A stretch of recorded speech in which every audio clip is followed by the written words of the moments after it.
ভোরবেলা ঘুম থেকে উঠেই নদীকে বললাম যে নদী আজকে একটা কাজ করছি, পরোটা করে দিচ্ছি। এই একটা একটা করে লুচি ভাজতে অনেক টাইম যাবে, ব্যাস শর্টে কাজ ছেড়ে দিলাম, দুটো বিশাল বড় বড় পরোটা করে দিলাম, দিয়ে দিলাম। এবার আপনাদের মনে হবে আমি কেন চপিং বোর্ডে বেলছি, কারণ নিচে আছে চাকিটা, তো চাকির জন্য ওয়েট করলাম না, এই চপিং বোর্ডে বেলে নিচে খুব সুন্দর করে বেলা যায়। যদিও একটু এ মাথা মাথা হয়েছে, মানে বুঝতেই পারছেন ট্যারা ব্যাকা। চাকিতে বেললে বা মাঝে মাঝে আমি স্ল্যাবে বেলি, তো স্ল্যাবে বেললেও বেশ সুন্দর গোল হয়। এখানে এরকম চৌকো মতো হয়ে গেছে, তো ঠিক আছে, পরোটাগুলো নরম আর ইয়ে থাকলেই হলো, ক্রিস্পি থাকলেই হলো। এর সাথে টিফিন বক্সে ওই চানা মশলা ওটাও দিয়ে দিয়েছি। একটা দাও, চারটে দাও। কন্টেনার 4 পিস হয়েছে তো, ঠিক আছে, ওটাই হবে। Good morning everyone, welcome back to my channel. আজকে সকালবেলা পুরো পাছুর বনি অনেকক্ষণ হয়েছে। আজকে শুক্রবার, ভালো খাবার দিন, তো সেই জন্য বলেছিলাম যে বাজার যদি কাঁকড়া পাও তো কাঁকড়া নিয়ে আসবো। মিষ্টি মুখে নিয়ে এসে বড় বড় সাইজের কাঁকড়া, তো ওটা এখন রান্না করবো। অনেকদিন করিনি, ভুলে গেছি রান্না করতে।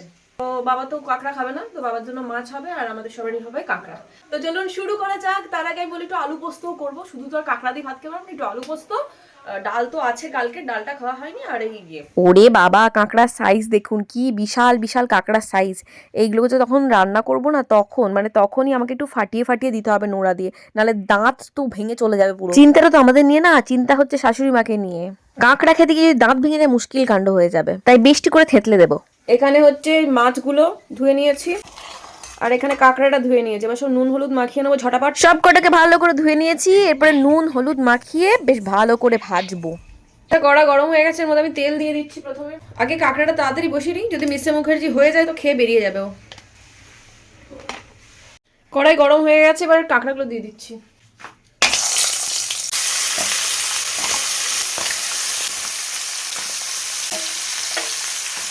খোলাগুলোর থেকে ঘিলুটা বের করে একটা বাটিতে সাইড করে রেখে দিয়েছি, আর খোলাগুলোও ভাজছি। খোলাগুলোও বেশ কুড়মুড় করে খেতে ভালো লাগে, জানি এগুলো ফেলে দেওয়া উচিত, বাট তবুও দেখতে একটু সাজিয়ে গুছিয়ে পরিবেশন করলে সুন্দর লাগবে এর মধ্যে দিয়ে। তার জন্য এখানে কাঁকড়াটা ভাজাচ্ছি, আর এই কড়াটাতে আমি মশলাটা কষতে বসিয়ে দিচ্ছি। বেশি করেই তেল লাগবে, মশলা যেহেতু কষা হবে। কড়া থেকে ধোঁয়া উঠছে, এবার আলুগুলো দিয়ে দিচ্ছি আমি। কাঁকড়া থেকে আলু খায় না, বাট আমার ভালো লাগে একটু মশলা ফাসালাতে আলু। হলুদ দিয়ে দিচ্ছি, লঙ্কার গুঁড়ো। যা বুঝতে পারছি, আলুর প্রতি দিন দিন যেভাবে আমার ভালোবাসাটা বাড়ছে না, কোন দিন আমি মাছের পাতুরিতেও না আলু দিয়ে বসি। আচ্ছা, আলুর পাতুরি হয় না? ডেফিনেটলি হবে, কেন হবে না? আলুটাকে কুড়ে সুন্দরভাবে পাতুরি করা যাবে, একদিন করে দেখবো। এখানে আলুগুলো মচমচে করে ভেজে তুলে নিয়েছি, এবারে কড়ার মধ্যে তেজপাতা, গোটা গরম মশলা, বেশি করে পেঁয়াজ দিয়ে ভালো করে ভেজে নেব। আর ওইদিকে আমার সমস্ত বাটা মশলাও রেডি, আদা রসুনের পেস্ট, পেঁয়াজ বাটা, এই সমস্ত দিয়ে ভালো করে মশলাটা কষাবো। বেসে মুখে আজকে সকাল সকাল বেরোবে, সেই জন্য আমি তাড়াহুড়ো করছি আর কি। দুটো কড়াইতে বসিয়ে দিয়ে, যেটাতে আলু পোস্ত, কালো জিরে কাঁচা লঙ্কা ফোড়ন দিয়ে আলুগুলোকে বেশ ভালো করে লাল লাল করে ভেজে নামানোর সময় পোস্তটা দিয়ে নামিয়ে নেবো। যখনই কাঁকড়া খাওয়ার কথা ভাবি না, তখনই মাথায় ওই ঘটনাটা চলে। আমি তখন নদীর বয়সী, গেছিলাম সবার সাথে ওল্ড দীঘাতে। এবার সমুদ্রের তলাতে আমি হাত দিচ্ছিলাম, যেখানে সেই বড় বড় বোল্ডারগুলো থাকে, তখন হঠাৎ করে কটাস করে আমার আঙুলে একটা কাঁকড়া কামড়ে দিয়েছিল। সে যে কি ব্যথা বেদনা আর কি বলবো, তার প্রতিশোধ আজকে নিচ্ছি কাঁকড়ার ঝাল খেয়ে। দেখ কামড়ানোর ফল কাকে বলে। জোকস অ্যাপার্ট, কারণ একটা কাঁকড়ার বদলে তো কাঁকড়া জাতির সঙ্গে বদলা নেওয়া যায় না, তো এটা একটা ইয়ার্কি ছিল। তো এখানে আমি সমস্ত মশলা কষিয়ে নিয়েছি, আর এখানে আলুটাও ভাজা রেডি হয়ে গেছে। এখানে পোস্তটা দিয়ে আমি ঝটপট করে পোস্তটা নামিয়ে নেব। এদিকে রান্না করছি তাড়াহুড়ো করে, আর ওদিকে দেখছি বরের পুজো হলো কিনা। পুজো হয়েই দ্য মোমেন্ট ওপরে যাবে, তারপরে আমাকে তিষ্ঠ হতে দেবে না, মানে সঙ্গে সঙ্গেও খেয়ে বেরিয়ে যাবে। তো সব ঠিক আছে, আজকে আলু পোস্তটা একটু ঝাল ঝাল বানাবো ভাবলাম, কিন্তু না, সেরকম বেশি ঝাল বানানো যাবে না, কারণ আমার কন্যা সন্তান আছে, উনি খাবেন। তো উনি পোস্ত খেতে খুব ভালোবাসেন, বাট ঝাল হলে খেতে চায় না। আর এই দেখুন, আমি এখানে কাঁকড়া রান্না করছি, টমেটো দিতেই ভুলে গেছিলাম। তো বড় সাইজের দুটো টমেটো ভালো করে গ্রেট করে দিয়ে দিলাম এর মধ্যে। এবার কাঁকড়াগুলো দিয়ে ভালো করে মশলার মধ্যে কষাবো। আর এই যে কাঁকড়া কষাটা বা ক্র্যাব মশলা হয় হোটেলে, বা ওই আমরা মন্দারমণির সি বিচে যেখানে খাই, ধারে ধারে যে ঝুপড়ি টাইপেরগুলো থাকে, তো সেইখানে না এর মধ্যে জল দেওয়া হয় না। এটাই মশলার সাথে কষে সুন্দরভাবে একদম বেশ গামাখা গামাখা হয়ে যায়, সেটাকে নামিয়ে সবাই মিলে খাওয়া দাওয়া করে। বাট আমাদের এখানে ঘরের জিনিস একটু মশলা বেশি লাগবে, তো সেই জন্য আমি হালকা একটু জল দিলাম, আর জল দিয়ে মশলাটা একটু ঘন ঘন মতো করলাম। আর এইদিকে আলু পোস্ত নেমে গেছে, ওর উপর কাঁচা তেল দিয়ে নামিয়ে রাখলাম। আর কি দেখুন কাঁকড়ার কালারটা কি সুন্দর এসেছে, তাই না? এটা যদি সুন্দরভাবে সাজিয়ে প্লেটিং করে, যেরকমভাবে শেফরা যেরকমভাবে রান্না করে সেরকম করা যায়, খুব ভালো লাগে। কারণ আমার হাতে ওইসব টাইম নেই। আমি তো কাঁচা লঙ্কা খাই না, তো 2-3টে কাঁচা লঙ্কা দিয়ে দিয়েছি শুধুমাত্র মিস্টার মুখার্জির জন্য। আর ভেবেছিলাম যে দিদিভাই বাড়িতে একটু পাঠাবো, কিন্তু এই যে মিস্টার মুখার্জি খুব তাড়াহুড়োর মধ্যে বেরিয়ে গেল। ও বললো যে আমি যাওয়ার সময় দিতে পারবো না। তো ফিরে যখন আসবে রাত্রেবেলা যদি তাড়াতাড়ি ফিরে আসি, তখন একটা সময় করে গিয়ে দিয়ে আসবো। দাদাভাই একটা টিফিন বক্স আমার বাড়িতে রয়ে গেছে। মিস্টার মুখার্জির পুজো শেষ আর আমার রান্নাও কমপ্লিট। আমি ভেবেছিলাম হয়তো করতে পারবো না, বাট হয়ে গেছে। খেতে দিয়ে দিই চট করে। ঠিক আছে কাঁকড়া, দারুণ আছে। তাড়াহুড়ো করে করলাম, তুমি না মশলাটাও দারুণ হয়েছে, ব্যাপক মশলা, কাঁকড়াও ভালো খেতে। আমার রান্না তো কমপ্লিট, এবার জল খাবার একটু খাবো, দেখি দেরি হয়ে যাবে না। এই কাঁচের জিনিস হ্যান্ডেল করতে না খুব ভয় লাগে, এই হচ্ছে ব্যাপার।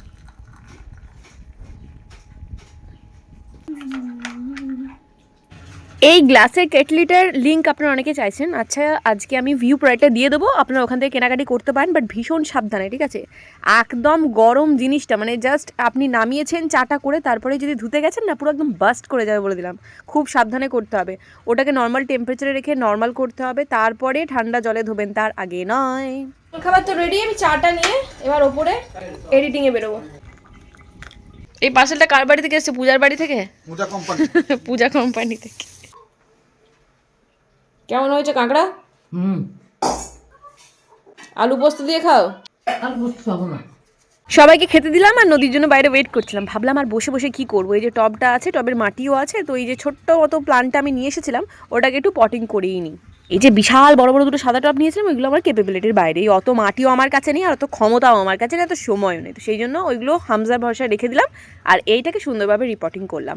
আচ্ছা এই যে টবটা না খুব নোংরা হয়ে গেছে, তো ভাবছি একটা সময় দেখে সুন্দরভাবে এটাকে মুছে একটু বেশ কালার ফালার যদি করা যায়, তো সময় হয় তো করবো। এখানে একটু খোল ফোল দিয়ে দিয়েছি, আর একটা ওই টেন্ড্রিলস থাকে না, ওইটা দিয়ে বেশ ভালো করে বেঁধে দেবো। তো বেঁধে দিয়ে এটা বেশ সুন্দর বাড়ে।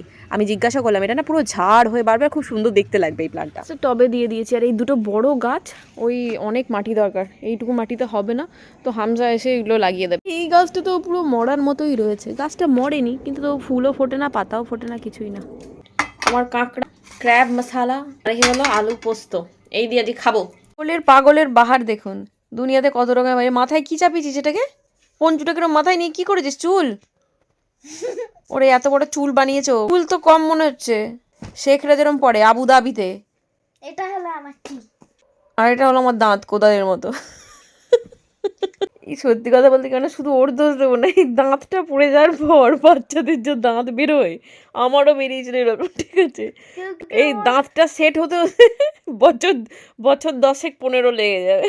তুমি তো বললে ঢাকা দিয়ে কথা বলছিস কেন? তুই তো বলো দাঁত দেখাই না।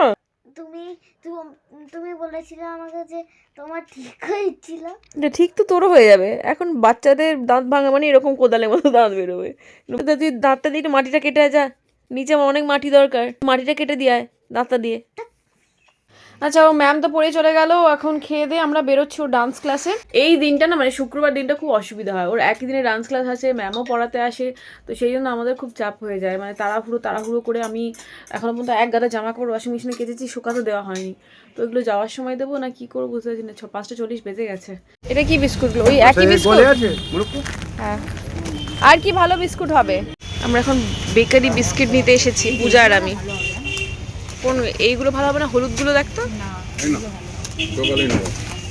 আচ্ছা কেক কি ভালো হবে? কেক এবারে মাসকাবারি বিস্কুট নিয়ে যাচ্ছি। এই দুটো আমাদের বাচ্চাগুলো তৈরি না, হ্যাঁ আমরা খাবো। হ্যাঁ আমাদেরই তো এই দুটো। হ্যাঁ এইগুলো বলছি, হ্যাঁ এইগুলো কতদিন পর দেখলাম এইগুলো সেই যখন চা খেতে চা যেতাম দিয়ে ডুবে দোকানে, পালিয়ে তখন যাবে। এটা খাওয়ার সাথে সাথেই পড়ে যায় বিস্কুটগুলো। দুটো আলাদা বিল হবে। এইটা এই কোথায় অনলাইন। আমরা এক ঝোলা বিস্কুট নিয়ে ফলের দোকানে এসেছি। আমি শশাও নেব 500। ওই একটা একটা করে বেড়ে যায়। ওখানে আমি কলাও নিয়ে নিয়েছি, একটু পেঁপে নিয়ে নিয়েছি, আর নেব একটু কুল। তাদের ছুটি হয়ে গেছে, বড়দের ডান্স হচ্ছে, পূজা নামছে, ও ডান্স ক্লাস জয়েন করেছে নিসেন, এটাতে নাচছে ও। আমি নেচেছিলাম। তুই নেচেছিলিস? কি বলছে? চিপস খাবে। এই যে আর্ট পেপার কিনে নিয়ে এসে সবগুলো সেম সাইজে কেটে নিলাম। এবার এগুলোকে সোজা হওয়ার জন্য, ফ্ল্যাট করার জন্য রেখে দেবো কিছুক্ষণ, তারপরে প্রজেক্টের কাজে হাত দেবো। আচ্ছা, ওখান থেকে ফিরলাম, ফিরে সমস্ত ওই নদী প্রজেক্টের জিনিসগুলো একটু জোগাড় যন্ত্র করে ঠিকঠাক করে রেখে দিলাম।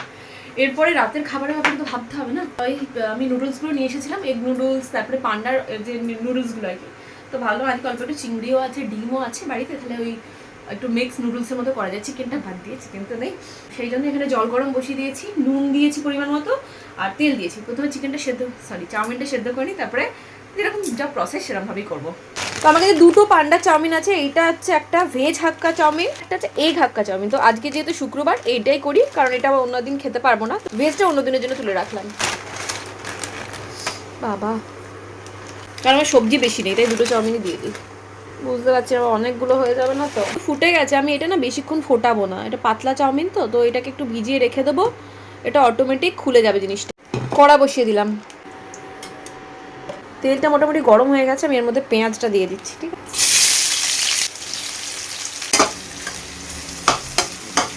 আমি যেহেতু আদা কুচি রসুন কুচি তাড়াহুড়োর মধ্যে কিছু করিনি, ওই জন্য আদা রসুন একটু পেস্ট দিয়ে দিচ্ছি আমি এর মধ্যে, একই রকম লাগবে টেস্টটা। এখানে 4টে ডিম নিয়েছি, নুন দিয়ে ভালো করে ফেটিয়ে নিচ্ছি, দিয়ে এরপর এটা দিয়ে দেবো। কি সুন্দর লাগে না ডিমগুলো ফেটাতে। ডিমগুলো দেওয়ার আগে এখানে নুন মাখিয়ে রেখেছি চিংড়ি মাছগুলো, এটা দিয়ে দিচ্ছি।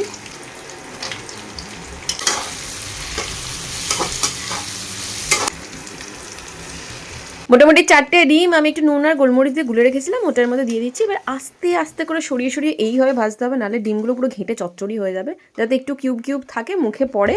তো এরপরে আমি সেদ্ধ করা চাউমিনটাকে প্রথমে ওই তেল বুলিয়ে রেখেছিলাম, তো এরপরে দিয়ে বেশ ভালো করে ভাজা ভাজা করবো। আর এই হয়েছে আমার এক অবস্থা, মানে যত বড়ই কড়া কিনি না কেন মনে হয় কড়াই জিনিস ধরছে না। একটা চাউমিনের প্যাকেট করছি, তাতেও দেখুন মনে হচ্ছে সমস্ত উপরে উঠে চলে আসবে। এর মধ্যে সমস্ত রকমের সস মিক্স আছে, chilli sauce, tomato ketchup, vinegar, soya sauce, green chilli sauce.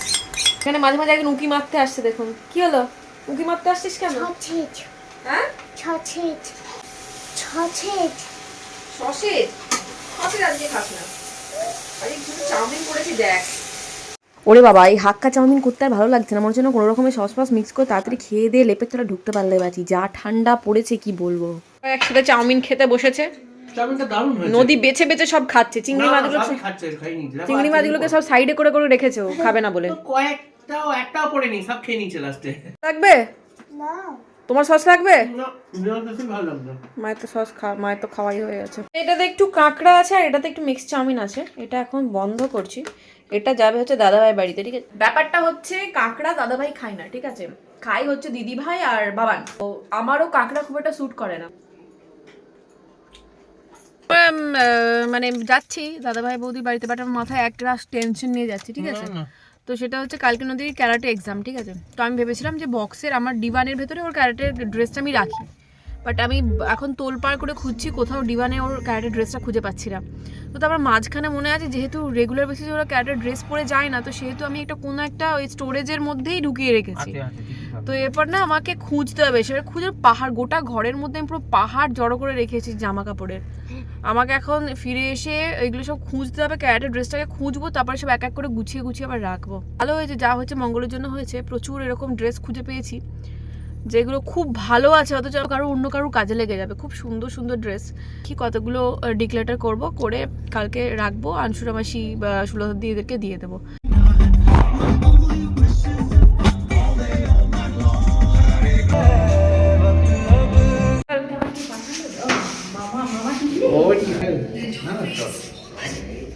আমি দেখ গাড়িটাতে তুমি কাঁকড়াটা খেয়ে বলবে। কাঁকড়াটা হেভি।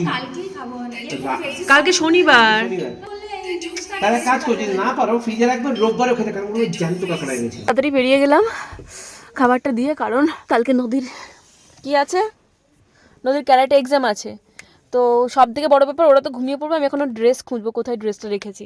রুমের অবস্থা ঠিক আছে, সব বের করে ফেলেছি, খুঁজে পাচ্ছি না এখন, ভরসা ওপরেরগুলো, ওইগুলো দেখি আছে কিনা। যেটার জন্য এই গোটা চৌহদ দিয়ে আমি এক করে দিলাম, আর সেটা চোখের সামনেই ছিল, ঠিক আছে, একটা বালিশ চাপা পড়েছিল, সেটা আমি দেখতে পাইনি। তো এইটার জন্য গোটা মানে পৃথিবী লন্ডমন্ড হয়ে গেলে এটা এতক্ষণ এসে বেরোলো। ঘড়িতে বাজে রাত্রি 12টা 40, ঠিক আছে, এটা বের করে রাখলাম। নদী তো কখন একদম ঘুমের দেশে বসে আছে ল্যাপটপ নিয়ে এখনো, আর আমি এখানে একটা মুভি চালিয়েছি 64 বলে, কোনো স্পেসশিপ রিলেটেড কিছু একটা আছে, স্পেস রিলেটেড। ভালো সিনেমাটা হবে। হ্যাঁ বাবা, আগে যদি শান্তি করে ঘুমোবো সেটাও হবে না, কালকে সেই 7:30 8টার মধ্যে নদীর এক্সাম চালু হবে কালকে আর কি। তাদের ব্লগটা এখানে শেষ করছি, কালকে একটা নতুন ব্লগের সাথে দেখা হচ্ছে। ভালো থাকবেন, সুস্থ থাকবেন, সবাইকে ভালো রাখবেন, গুড নাইট।